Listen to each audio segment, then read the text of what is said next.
Hi, guys.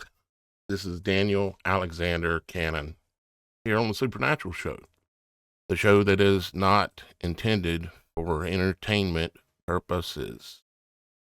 And we're not going to entertain anybody today. As a matter of fact, I'm sure I'm going to make somebody mad. Yeah, unfortunately, these are the things I do.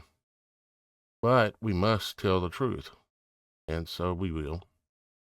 Today we're going to talk about Christmas and where that practice of Christmas came from and what the Bible says about it. It's pretty clear. And understand that I, Daniel, or anyone here, did not say these things that I'm going to read to you today. Jeremiah, the prophet, in the Bible, said them, according to the copy that I'm reading from. So we're going to look at that, and we're going to look at Santa Claus a little bit, and we're going to look at the birth timing of Christ as well as related. But first, real quick, we're going to acknowledge everyone that's here. We've got full house again today. We've got Shannon in the house today. What's happening, Shannon? Napping. Okay, we got Roxy in the house today. Hello. Her mic was messing up while ago. It might be done it again. Yeah, it might have done it again. It's been unplugging and deactivating all this. Let me see if I can see her mic by chance. She's not muted on my side. Hello, everyone. Carol, Super Dave, Mike. Hope you're feeling better, Mike. Glad to see you back with us. Yeah. Super Dave and Super Mike are in the house as well. Looks like her mic's connected on there. Give it another minute here. We also have Miss Kim here with us again today, helping us out in the background. How you doing today, Miss Kim? I'm good. Then you would know I'm Can good. you guys hear me? Yes, we can now. There we go. Oh, yay. Okay. So we have a full house here, including Super Dave and Super Mike in the comments, our moderators, which we appreciate very much. So, all right. Shannon, where do you think it's two questions? I may or may not know the answer to both, and I'm just asking. Okay. You know where the practice of decorating a tree came from? What religion or empire or whatever? Do you know where it came from, by chance? Well, yes, I know quite a bit about this. We're talking, of course, ancient Babylon with the tree part, of course. But the decoration of the tree stuff even goes, into places in Siberia and things along those lines where the shaman would come and bring dried mushrooms, Amanita ascariot mushrooms, which they would dry out and put amongst their tree. Of course, if you have an upside down tree, which is considered to be much more accurate to the Babylonian tradition, then that is, you're pretty much stating your allegiance to Tammuz. Did that answer the question? Yeah. Do you know what the main religion was that practiced decorating a tree? I mean, pagan religion. Yes. You're like, all you wanted me to say was pagan. Okay, sorry. No, I wanted all of that. So yes, pagan, and most people probably don't really realize what paganism really is. And give you the real short version, and anybody can add anything to this they want, but the short version is the worship of creation. They worship earth, creation itself, like maybe the sun. Of course, the Egyptians and lots of cultures have done these kind of things. They worship the deities that are here, spirits and lower gods that are here, instead of worshiping the creator of all these things, they do that. Reason, or I would assume part of the reason that of the tree is because of the nature of the tree is so deeply embedded into the image of the world, image of creation, meaning creation in this world. Because the tree itself, most people, we look at a tree and we think, oh, it's just a tree. Or maybe it's a fruit tree that produces fruit, or maybe it's a pine tree, pine cones. These are different things, but there's so much information that's to be known and gained from the study of a tree. Even the Bible talks about the tree of knowledge. Touch it. Weren't supposed to touch it. Apparently, fortunately, in this world, ain't nobody that hasn't touched results of the good and evil. And it's the tree itself ended up being the tree and the pillar, because they like to use a lot of pillars to circular pattern. They're copying knowledge that even I share on this channel, but I share it not in the way of to worship that knowledge. It's a way of to understand how this world works and how our Father in heaven created it. And but there were empires and religious people in many different groups that started decorating Christmas trees, started doing a lot of things. And what they're doing, and they don't realize it, is they're creating a imitation of creation itself, meaning the tree in the image of, because you have the tree above the ground and you also have the tree below the ground, the root system. It's a mirror image basically of itself. And that image itself, being the mirror image of one above and one below, is the image of a torus, image of similar to a hurricane, and all the limbs branching out, all the roots branching out, are like the arms and energy cross ley lines that exist in hurricanes as well as in the earth. And over time, they learned all these things, but they didn't ever want to give credit to the Father as being the creator of these things. They felt that they were like God, but they worshipped the creation itself instead of the earth. But that's just a little bit of my opinion or my understanding. Roxy, what's your notes on Christmas, you might say? It's I can't say that word. It's not in lexicon. It's a commercial holiday. It's to get you to spend your paycheck. Yeah. It has nothing to do with Jesus. Yeah, it's big. I mean, we all know that. Big time promoting. The red and white man was invented by the Coca-Cola company to sell more Coca-Colas in cold weather. And where do all of these things that people consume or buy, like the toys and gifts and these things, all these trinkets and stuff, where does all that actually originate from? And we all know it originated from our Father in heaven. But if you want to make, let's say someone gave somebody a gold necklace for Christmas. Where did that gold necklace come from? Well, I have the jeweler. The who? The jeweler? The jewelry store. Uh-huh. That's called a Capri Sun, sir. We got to update you on the lexicon. Oh. Well, I do have some insight on where the tradition comes from of the gift giving. Okay. Originally, because Old Nick, or, Saturn, because this is Saturnalia, holiday. It's based off of Saturn.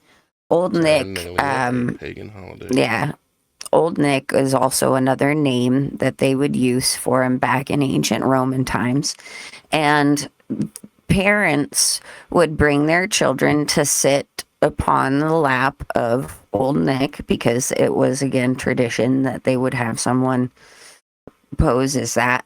And the parents would allow the kids to sit on the lap, and they would give the gift to bribe the children and the parent, if you know what I mean, for that lap sitting, if that makes sense. Mm-hmm. So this is technically where the gift giving aspect comes from on the mass scale. I mean, there's more to it, but that tradition was more of a bribery tactic for very inappropriate acts with your children and this guy. Yeah, So. a lot of history that people don't really understand because, you know, I'm guilty. I am guilty. I grew up just like everybody else. There was a Christmas tree in the house. I used It to was lay underneath it. tradition. Huh? It was tradition. It was what we were taught as children. I Yeah. explained to my daughter this morning, this will be the last one I will celebrate with my grandchildren. They are old enough now to know the truth. See Tracy in the house. I see You that. know, for those of us who have a lot of family, you know, and especially in my situation, you know, my mother has Parkinson's, isn't able to do holiday stuff, so she relies on me. And we just focus on, yes, we know that Jesus wasn't born on Christmas and all of that, but we still put our focus on that and family. And, you know, this is the thing, is where we got to pray for that armor. But, you know, there are just some things that you can't avoid in this season. So instead of necessarily saying, hey, I'm not participating at all in any way, shape, or form, you know, turn that intention into something that glorifies God. Charity. Do something for your fellow man, even if it's only a smile, because I promise you it'll multiply. I just had to throw that out there because figure out how. Yeah, Shannon. You can it's figure out not how that to easy. do good things around this time without having to participate in something that I don't. Again, I'll read it right out the Bible, which I'm going to do here in a minute. I didn't write it. It's credited to Jeremiah. But you can do good things that seem to be maybe to others related. But one verse that comes to mind is that the Bible, it says, and we might actually read it here, but it says you can't sit at the table, Father, and have dinner and also go have dinner with the devil. And something like that. That's not a direct quote. But yeah. So let's see. Let's go ahead and look at this this verse. It's pretty specific, kind of hard, you know, because everybody this time of the year, and I've done it. I've dressed the trees. I was a ignorant heathen, and you know, I hung up all the gold and silver, sparkly things. But like I said earlier, which I didn't quite finish, and that is when you're decorating a tree and you're putting the little round, you know how they're always round orbs, and you're hanging them when they're sparkly, shining, you know. Then you have the lights, and they're sparkly and they're blinking. They're like stars. Well, the orbs are representing angels, and not all angels of light are good. And then of course, the lights flashing and flickering. They're representing as well the the stars and the angels in heaven. And then you know you go and you take and you put like an angel or some kind of crown on top of the tree, and that's like Um, basically, the placing of a deity top your idol that you've created. And because to idolize and love something that is a creation of this world is clearly against the rules. I don't think I have to read those. But even when you take most Christmas trees, they will take garland and they'll swirl it around where it comes down at a swirl. That's the serpent hanging around the tree. Garland, around and around, that represents the serpent. And the serpent is well known. Like if you look at a supercell thunderstorm and that tornado that's coming down, that is the essence, representation, symbolically at a minimum, of the serpent wrapped around the tree. And you can look at so many things in this world that you can see the symbolic nature of the serpent that's spinning around like the eye of a storm of Arcturus. And so I can see where it all come from. But I'll just read what Jeremiah. Okay, so as you can see on screen, it says, it's Jeremiah 10:1. Hear ye the word which the Lord speaketh unto you, O house of Israel. Thus say the Lord, learn not the way of the heathen, and be not dismayed at the signs of heaven. Okay, so here I just explained about the signs of heaven, the angels, the stars, the garland, the tree, the symbolic torus that exists around us, where the stars spin in it like a storm. So, but then he goes, and this is mentioned in it right here, and it says, "For the heathen are dismayed at them, for the customs of the people are vain. For one cutteth a tree out of the forest, the work of the hands of the workmen with an axe. They deck it with silver and with gold. They fasten it with nails and with hammers, that it shall not move." Put a base on it. So it's saying that there are, at the time that this was written, that there were heathens, were used, which we could define if we really wanted to. Look at what heathen definition this will be. Jeremiah 10:2.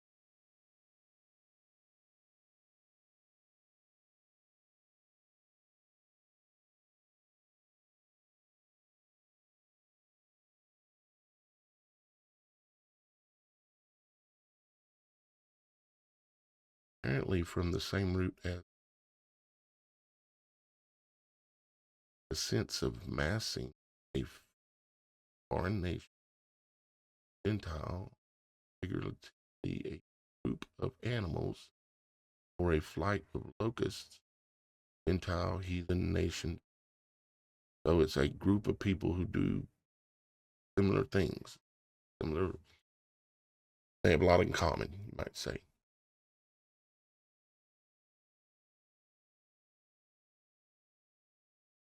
And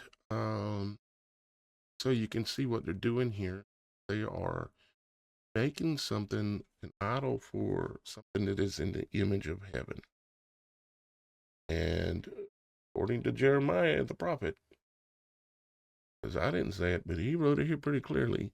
They're cutting the tree down, taking it in the house, and hanging stuff on it with silver and gold, and and all that, which is exactly, nobody can really honestly talk their way out of that. That's what we've all done. I did it most of my life. I'm just as guilty, but I now know that we're really not supposed to be doing that. If we want to believe the word of the Bible, we're not trying to judge, And but it is what it is. Now, also,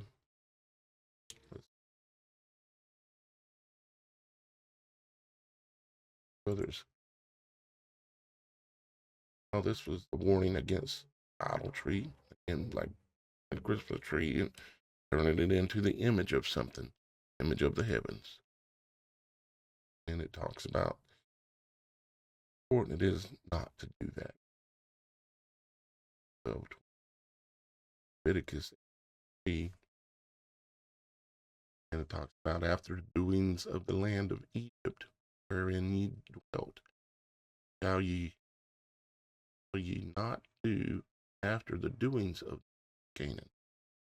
So in Egyptian times, when they were really powerful back in those days, they built a lot of idols, a lot. They even tried to idolize themselves upon death, and they definitely worshiped the lower gods and got a lot of rewards out of them. Knowledge. I suspect that they even, similar to Solomon, had control of demonic spirits.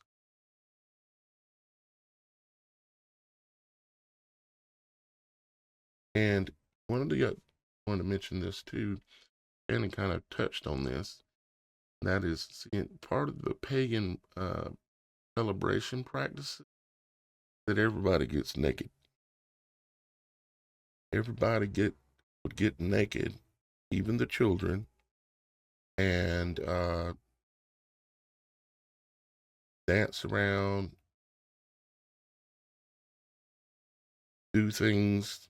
I wasn't there, so I'm not going to state exactly what they were doing, but it is pretty well known that they would all get naked and eat mushrooms and have a, whatever you want to call that kind of a party. Easter Bunny Festival. Yeah, Easter Bunny Festival.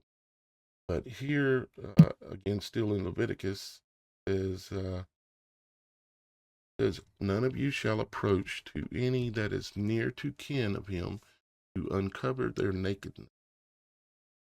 As the nakedness of thy father or the nakedness of thy mother, thou shalt not uncover.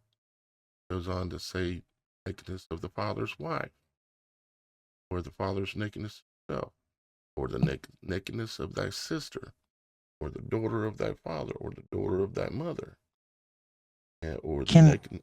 Huh? Can I interject something just 1 second? Sure. I got the Ethiopian Bible open, and the translation or the way it's written in there is different. It's not nakedness. What does it say? Where'd you start at 6? I started at no man is to approach any close relative to have intercourse. There's another word there. Is with that the her. word that it used? Sexual intercourse with her. Yep. Okay. You must not expose your father's nakedness by having intercourse with your mother. She is your mother. I mean, it goes the next, like, several verses. Everywhere it says nakedness, in my version, it actually says sexual intercourse. Oh my gosh. I know this is kind of off subject, but because you said that in that translation is different, I wonder about the Noah Ham thing, because it says in the Bibles that we've read that Ham came upon his nakedness when Noah was, filled with wine, and he had cursed him. I mean, it angered him. It was so awful that he had done that, but it never made sense until now, if that's what the nakedness means in that same context, and that would solve a mystery. I've heard it translated both ways, what you're talking about. Well, this goes all the way into like verse 18 or so, several verses later.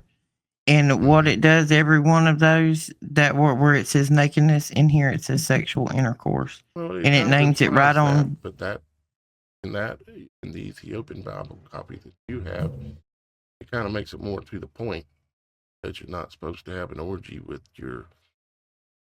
pretty much Just anyone anybody. Orgy, now good. Okay. That's multiple, not just one. Yeah. least we're being honest. Okay? It is what it is. Yeah, and But it see, goes on, but the reason I brought this up is because, Go to again, 21. I want to and see what your I'm sorry. I want to see what your 21 says. 21 says, 18:21.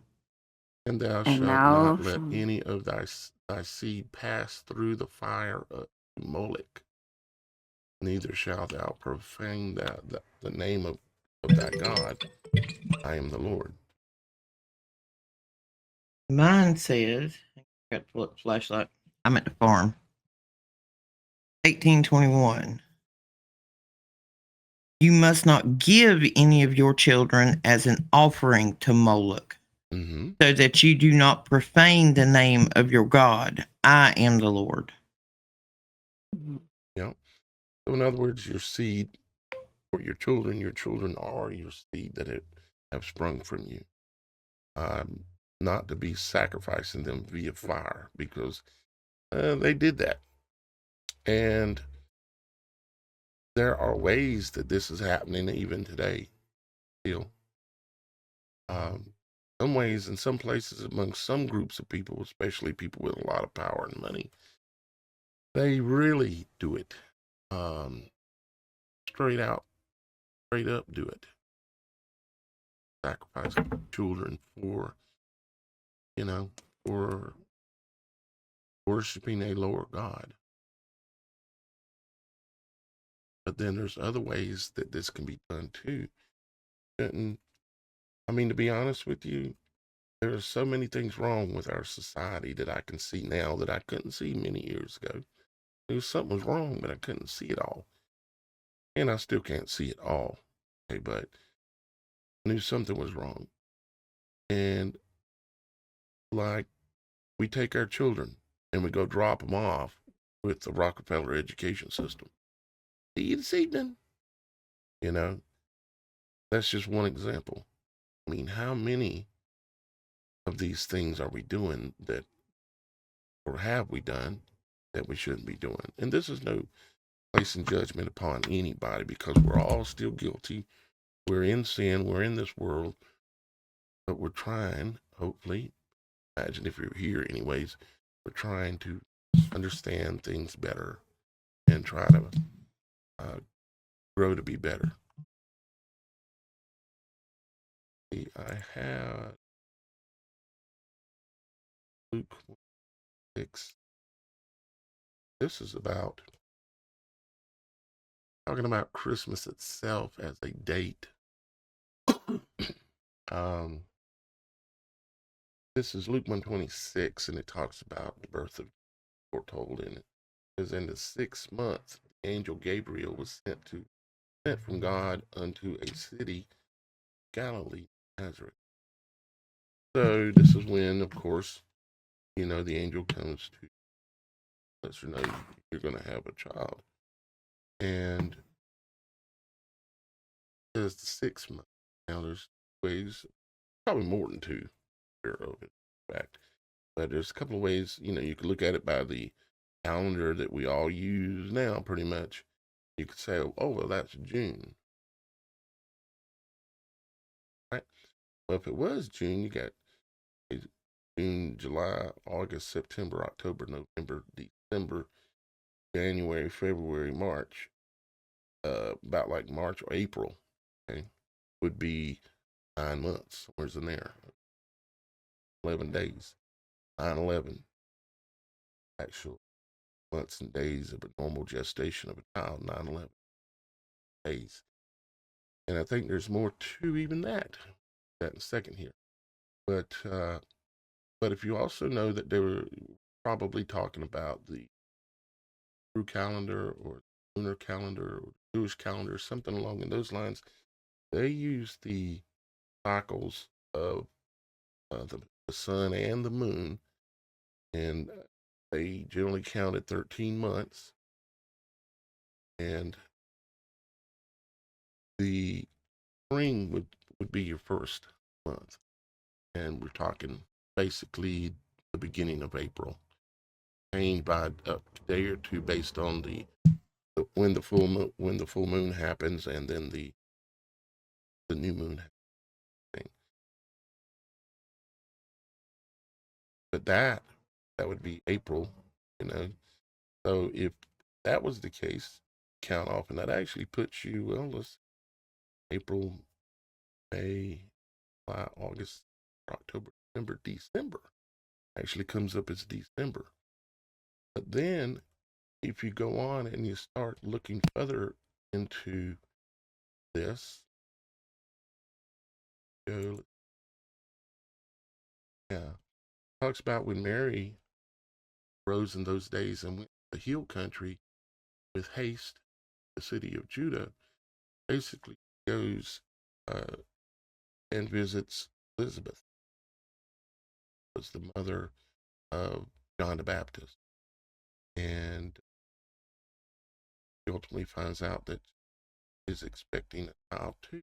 He was supposedly too old to have a child and was barren, but he was blessed to have a child as well.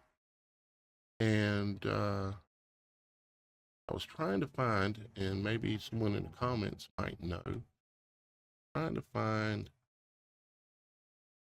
there's a couple of verses that hint as to when the time of year this was going on. It refers to the sheep's being in the field and doing different things that kind of tell you what time of the year it likely was in the northern hemisphere. And it kind of, let me make a long story short.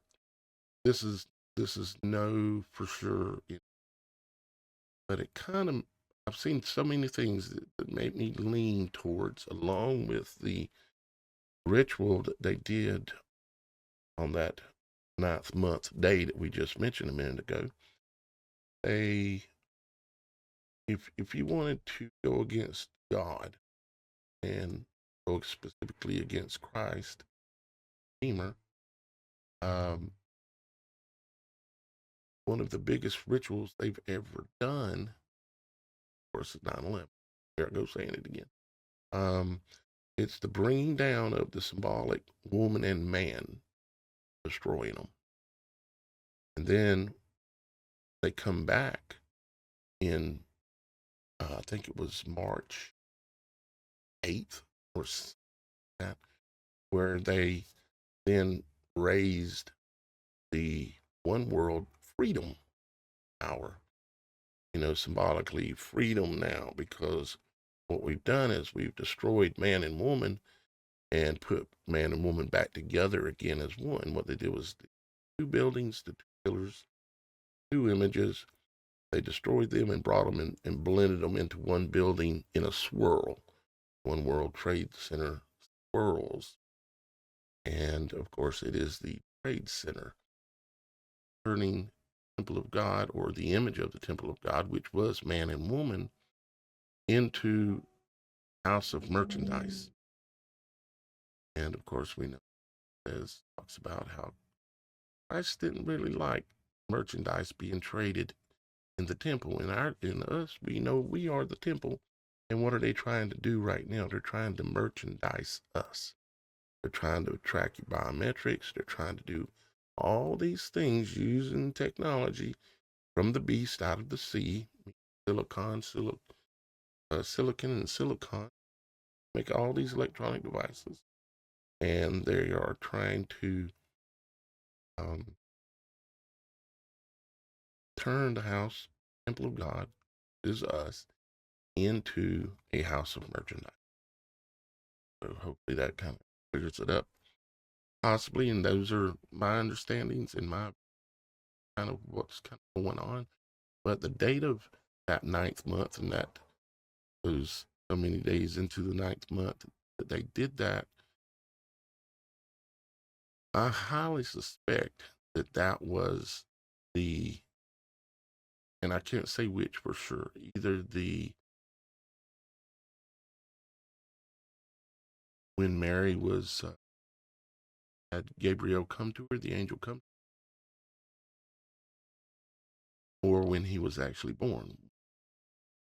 Because what you're doing is you're destroying what Christ said he's building, temple of God made without hands, see? Meaning us. they symbolically destroyed it and then put it back together as one, saying we have discovered the triple helix DNA, and we now have and are giving birth to children who are man and woman put back together again, and in an attempt to live forever. I kind of muddied the waters a little bit, but maybe I cleared up a few things for a few people. Guys think about all that crazy talk. I mean, it's not really crazy to me, but Yeah, it's watching what they're doing, and that's what they've been doing. But we know they're trying to merchandise. And of course, we know also that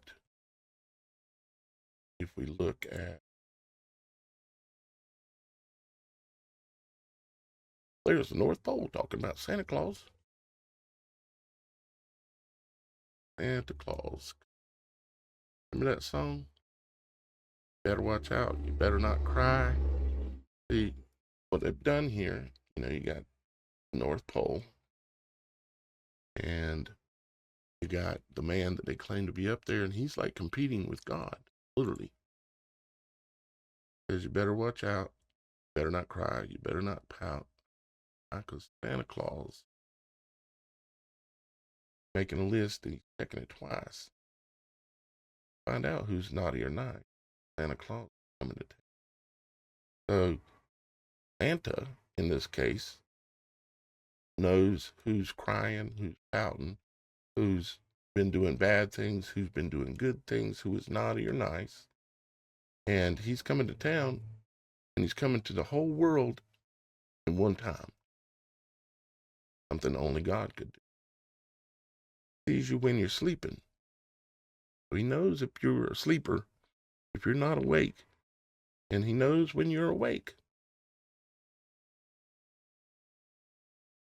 He knows if you've been bad or good. Good, for goodness sake, it's. And the other lyrics.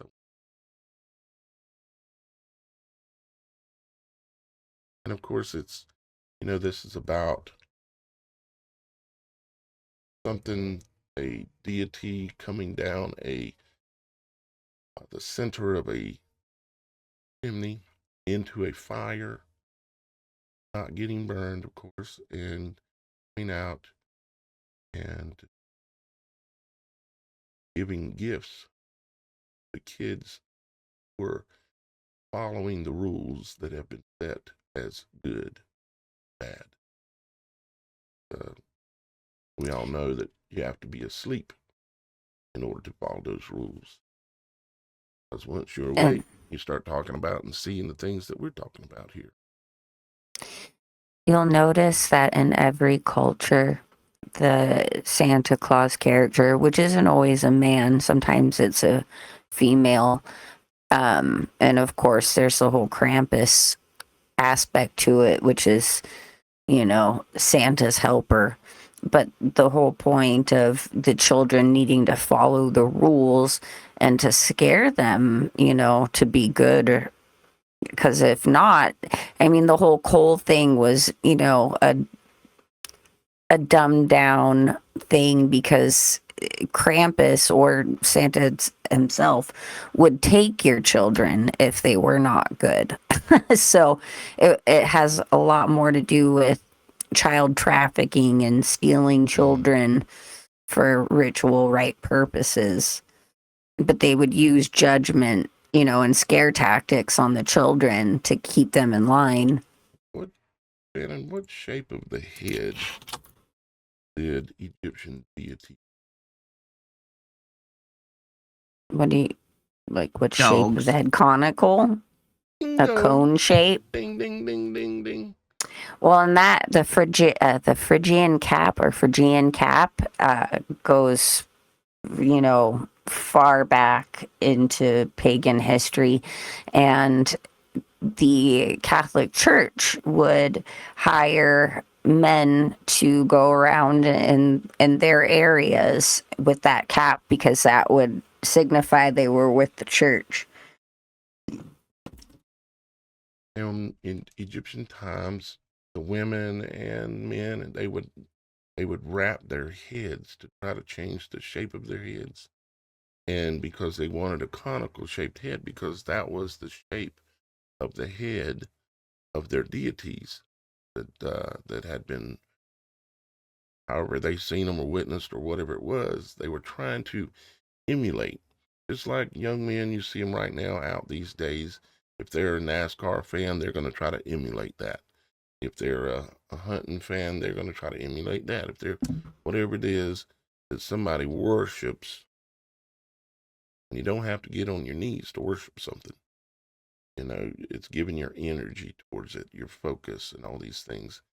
But Santa Claus with the pointed hat and the fact that he wears blood red, you know, and there's so many bad things about it. He's very overweight. He's an old man with a bunch of little girls sitting in his lap. I mean, so many things go wrong. But then, of course, there's always Don't forget the elves. The elves. Yeah, he's got little slaves. Yeah, got a bunch of little slaves slaving away, building toys to pry the children with. That interesting. And whether it be elves or Krampus, there's obvious demonic help with this character. What do you think is up with the reindeer? Well, one thing we know is that up is down and left is right. So if they presented it to us as children to be just happy, holly jolly, fun little dude, you know, that's going to give you toys, if they presented it to you as a good thing to make you accustomed to it, it was not a good thing. Well, like I mentioned earlier, in most places in Europe and around the world, this character is more terrifying than happy and jolly. It wasn't until you had mentioned with the whole Coca-Cola campaign that character turned into something, you know, much more fun and exciting. And polar bears. Yeah. More like the devil or some kind of evil deity coming after the children. And then it kind of got sweetened up over time. I mean, there are a few characters too in history that they equate this character, the Santa person to, but each one of those characters has a lot of occultic, you know, connections and ties. And one of them, being Saint Nicholas, was, like I had mentioned, I think in a show before, was on the very first Council of Nicaea, which picked apart the important things in our Bible. I pulled up the name of the reindeer names. There were 8 reindeer. Now, 8 is a number that is related to a lot of things, but one, like 88, is supposed to be related to Christ, even though we have others using it for other means. But the name of the reindeer got Dasher.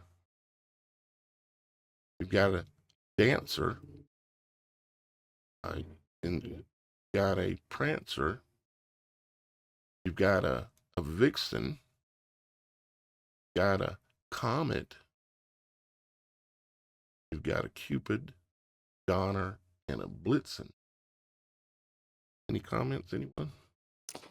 Well, go ahead, Roxy. No, I'm fixing to go look up who named the reindeer. Oh. Well, I can give you some insight. It is Dutch. These you wanna find out something fun. So those Labubu dolls that we've mentioned before, and what their origin comes from is from Nordic mythology. Well, the Nordic, is where these names come from.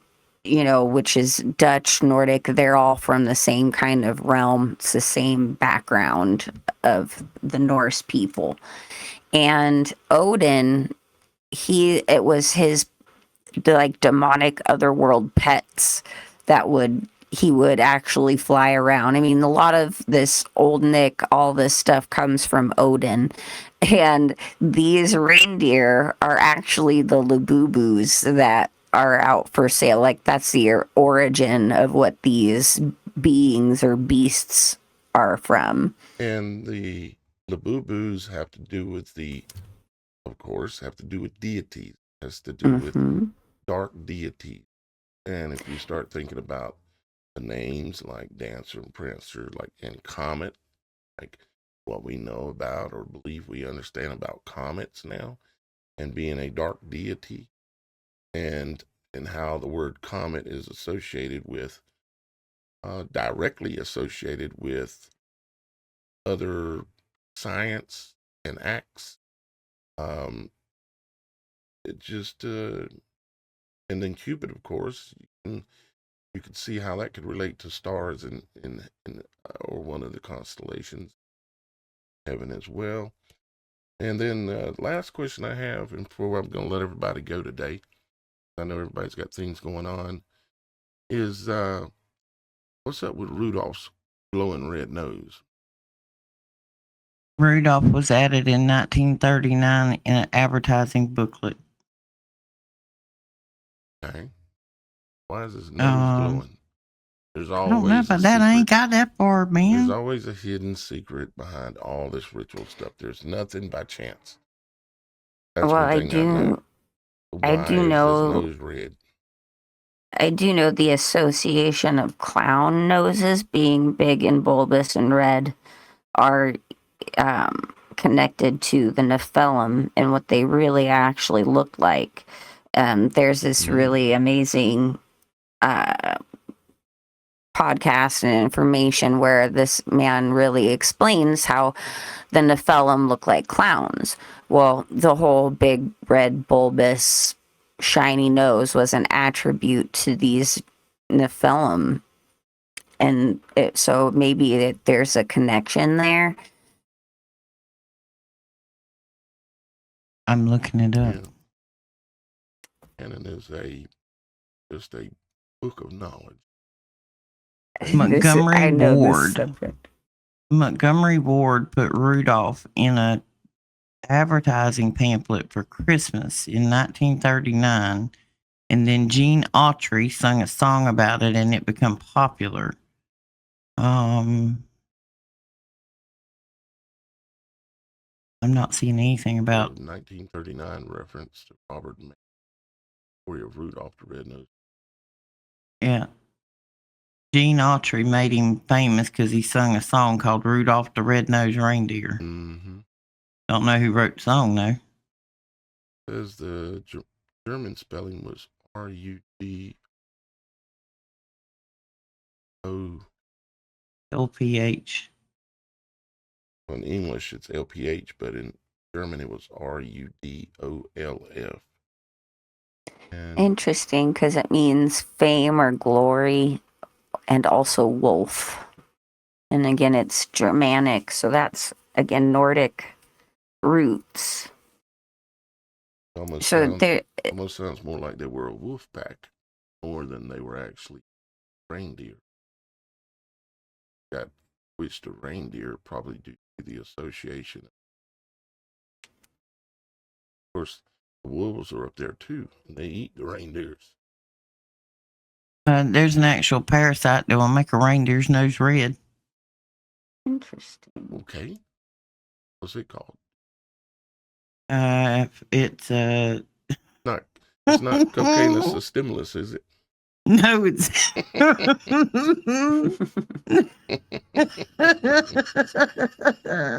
See, I can be funny sometimes. called snotbot. What? Snotbot. B-O-D. I'm sorry, I lost it.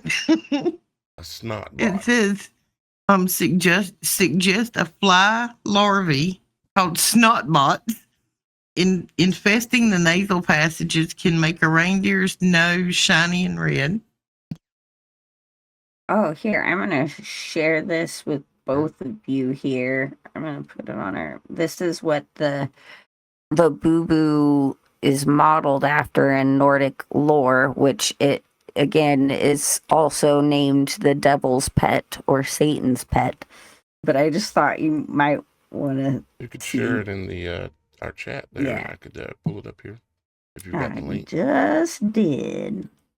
It's just a picture. Oh, you I must just have shared it in the public chat. I was referring. Just the main. You shared it? No, she shared it on the phones. Oh, Lord. Yeah. I'm sorry. I don't have that. You're pulling it up on your phone. That's what it is. I'm sorry. Yeah. Okay.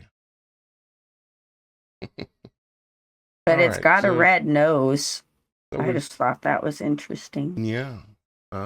It's all interesting. And the point I guess that I would say is we can't just accept things for how they are or how they were just because we were raised a certain way. We're supposed to prove all things. Well, and since Shannon has so lovely gifted me this Ethiopian Bible, I've got like 5 Bibles stretched out at my house at all times now, like going through it. And every single one of them, the verse is different. And I've realized lately, the more I look into this, that I have to keep in mind that the first people that put this book together and selected what they didn't want in there was a bunch of politicians. And regardless of whether it was a king or whoever, there was politics involved in editing and translations of it coming forward. So I'm going backwards to try to find the least edited versions I can find. Right. No. Did you guys see the picture yet? Oh, sorry. I can't at the moment. See some conversation chat going back and forth about angels. Yes, there are a lot of things that are man-made that are in the image of angels, but I've had actual angels visit me up close and personal, big as a Volkswagen, many, many times, many, many nights. Even Miss Kim has seen them. Her daughter has even seen them with me. I'd say, let's go to the beach and see angels. Man will try to create any and everything he can to be like God. This is something that's always been that way, and it probably will always be that way. Man wants to be God. He's jealous. And so is Satan. But they always copy. There are man-made things that look like angels. We even have something called Starlink that people can see in the skies on clear nights. You'll notice they're always above the clouds. And they're cruising along, and you can see them. They're bright, and then they'll get right above you and disappear every time in the same spot, because the reflection of the sun, as it's moving away from us, the angle changes and you can't see it anymore. Those are Starlink. Angels, you want to know you've seen an angel, go to the water's edge, stand there and pray and ask for them to come, give them permission and ask them to show their light, or go to the mountaintops and do the same thing. Those are the most likely places that I've had experiences with angels, and we're talking about up close, like 25 feet away, 50 feet away, 100 feet away, this kind of distance. So dealing with. And yes, I'm aware that there are, like Satan himself even masqueraded as a angel of light. So there are good ones and there are bad ones. But if you want to see an angel, I'm just telling you, that is clarifying for y'all guys in the chat. Just, when it comes to the angel topic, I have a little bit of an advantage, not just speaking from opinion, because of the amount of times I've had them come to me on the mountaintops and by the water's edge. It's like biblically, all the times in the Bible, most of the time, not all the time, it, like in the book of Daniel, for instance, it's by the water's edge. In Genesis, it was on the mountaintops. So, with that being said, if you look at most buildings in history, they're always built by the water. Say that again, Russ. Most of your major original structures are built by the water. Mm-hmm. Yeah, for a number of reasons. That'd be a whole nother rabbit hole to go down. Yeah, we ain't got time for that one. We ain't got time for that. So, all right. Well, we're going to wrap up now and let everybody get on with their day. Thank y'all guys for a couple of you gave me a little assistance to get the internet going again today so we could do today's show, which then helps me for the whole month of keep being able to do the shows. And so thank you very much for your help. And with that being said, we'll play one little thing to remind a few people since we are on the subject matter. And that is the Angel Cruise that we're still promoting for, still gathering names for. We do have enough people signed up that we probably could pull it off, but we would like to get some more of you and get a bigger crowd. So that said, I'll see you later, Roxy. See you later. See you later. Shannon, thank you very much. Thank you, Super Dave. Thank you, Mike. Glad you're doing better, brother. And thanks to Miss Kim as well for helping out. We'll see y'all guys. I'll see you on Wednesday. How about you and Roxy, Shannon? What y'all guys got going? Tomorrow night, 7:30 Eastern. Got a guest coming on from TikTok. Ooh. Who has some knowledge on some of this Christmas stuff as well. Yeah, there's some people out there that's really, really dug into it. I've dug in enough that I know that it is what it is, but I don't to be interested. He's a cool dude. Just found him. Don't know him. We're going to try it out. I like what he said. Gotta have let other people talk. Sometimes that's what the whole Supernatural Show network is all about. And I don't care if they got one follower or a million. You want to talk? We'll talk. Yeah. Be nice. We can debate anything. If we don't forget, talk, don't have a big following, something's wrong. And don't forget that we're doing our giveaway at the end of this month for those 3 lucky people who subscribe to the Roxy Files and Children of the Most High. Ooh. All right. Love you guys. Thanks to everyone. I'm going to play this ad spot and then go straight into ad spot. It's promotion on the Angel. And go straight into the intro after that. So I'll see y'all guys later. And thank y'all guys for watching, guys for being here and seeking the truth. We love you. Bye-bye for now.